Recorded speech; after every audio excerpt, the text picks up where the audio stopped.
廣東話教室傾到嗌。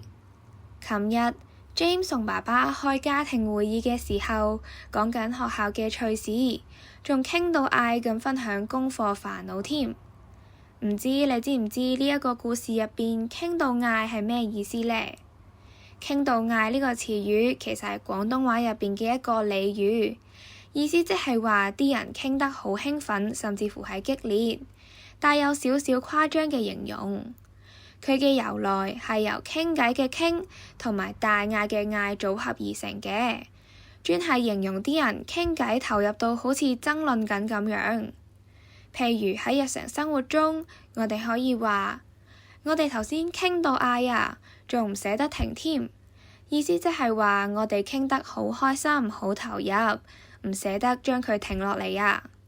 想聽更多故事，可以致電27778899撳2字，或者喺 YouTube 搜尋小樹窿電台 Podcast 頻道重溫。拜拜。